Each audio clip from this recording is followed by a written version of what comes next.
Hi, I'm Hermine Maas, and this is the last video in the series of videos describing univariate twin modeling with OpenMx. In the past videos, we have introduced the direct variance estimation approach to fitting genetic models, as it allows variances to be estimated as negative and makes correct inferences when comparing alternative models.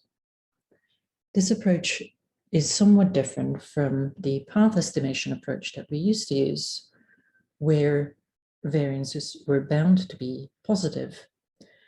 And as a result, it's possible that incorrect inferences were made when comparing alternative models. And we'll explain that in more detail in this little presentation. So for those of you who've read older twin papers and seen path diagrams describing the ACE or the ADE model, you might have seen something like this that has labels on the paths from the latent variables to the observed variables, and fixed values of 1 for the double-headed arrows indicating the variances of those unmeasured or latent variables. So this is what we call the path estimation approach, which differs from the variance estimation approach, where instead we have ones on the paths from the latent variables to the phenotypes, and we're directly estimating the double-headed arrows, the variances of each of those sources of variance. Now let's deconstruct the ADE model in terms of its path coefficients. So again, if we use the rules of path analysis, where we can trace backwards along a single-headed arrow, change direction in a double-headed arrow, and then trace forwards in a single-headed arrow, we can work out the expectation for the variance of each of these observed variables in terms of the different sources contributing to it. And those different sources are in this case A, D, and E, where each of those now is indicated as an MX matrix that is lower. This is just one of the types that can be used if it's just a 1-by-1 matrix to indicate that we are going to estimate this as a free parameter. And the lower type of matrix will also extend easily to the multivariate case. Here you see that we've also provided start values, a label, and an L bound that keeps this variable or this path coefficient positive. And we've given it a lowercase name, little a, or little e, or little d, to make it distinguishable from the uppercase A, D, and E that we use for the variance component that can be obtained by simply multiplying the path coefficient with its transpose, using an MX algebra in this case to generate this variance component. So A11 times T of A11, the transpose of A11, gives us A11 squared, or A squared, which is the contribution of additive genetic factors to the phenotype. And similarly, we can define D and E as the squared variance components. And remember that Unix is case sensitive, so little a's mean something different than big A's. Now, once we've constructed both the matrices for the path coefficients as well as the variance components, we can then step back to generating the expected variances and covariances for the total phenotypic variance as well as for the MZs and DZs.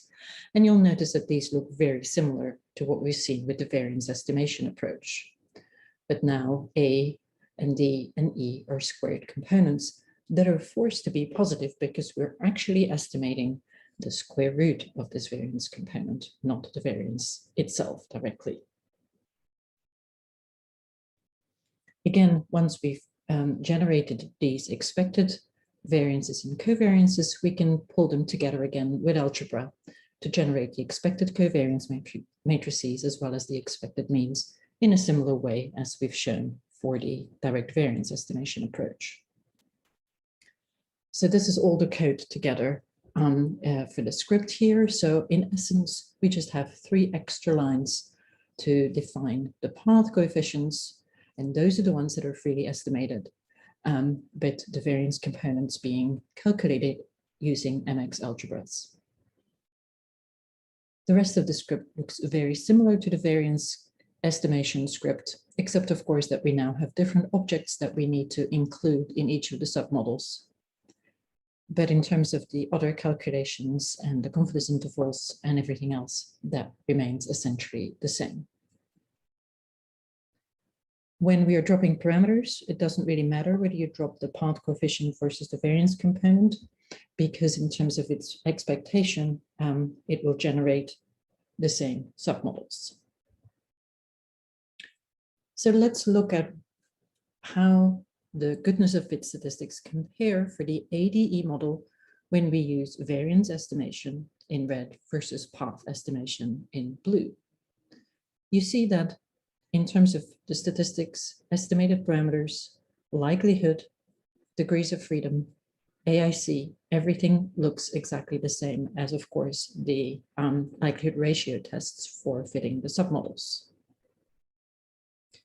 However, when using the path estimation approach, the p-value associated with that chi-square isn't really correct, as under the null hypothesis, given the ADE parameters are bounded to be positive, this test is now distributed as a 50-50 mixture of 0 and a chi-square with 1 degree of freedom.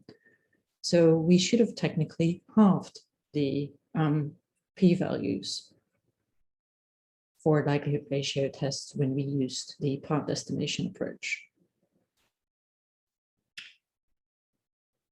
If we then look at the actual estimated values, you see again that in this case, where the data are consistent with an ADE model such that the DC correlation was less than half the MZ correlation, there is no actual difference in the estimation of the unstandardized or the standardized variance components when we use the variance estimation approach versus the path estimation approach. However, that does not remain true when we fit the alternate ACE model, which is what we're showing here. First of all, we're showing the goodness of fit statistics. And you see, even though for the majority, they are still the same across the two estimation approaches, you see for the full ACE model, under the variance estimation approach, we now get 4,063 as the minus twice log likelihood, which is actually exactly the same as what we obtained when fitting the ADE model, because in each case, we can get the exact same fit by either estimating dominance variance as a positive variance component or shared environmental variance as a negative variance component.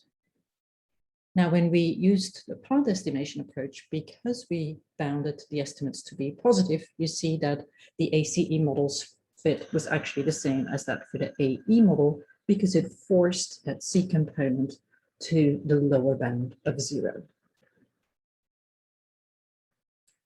So when we then look at the estimates for the ACE model, comparing the variance estimation to the path estimation approach, you see obviously that we get different estimates, especially for the full ACE model, because under the variance estimation approach, we can now estimate a negative VC variance, which of course will then impact the VA variance. And under the path estimation approach, it's forced, the C variance is forced to be equal to 0. So finally, if we then compare the estimates of the ADE and the ACE model, you see that we obviously get quite different estimates, but it turns out that we can just use a simple formula to calculate the D component from the C component by multiplying it by -2. And similarly, if we add 3 times the C component to the A component, we get the so-called corrected estimate for the additive genetic variance, as you see we had estimated with the ADE model. So By fitting the variance estimation approach and fitting either the ADE or the ACE model, you can always recover the estimates of the alternate model without having to fit an extra model. And furthermore, we get the correct comparisons of alternative models and therefore make correct inferences about which model fits the data best. Now, this is explained in much more technical detail in the How Wu paper and in more practical terms in the Bradford-Hulst paper, for which you have the publications right here. Thank you very much.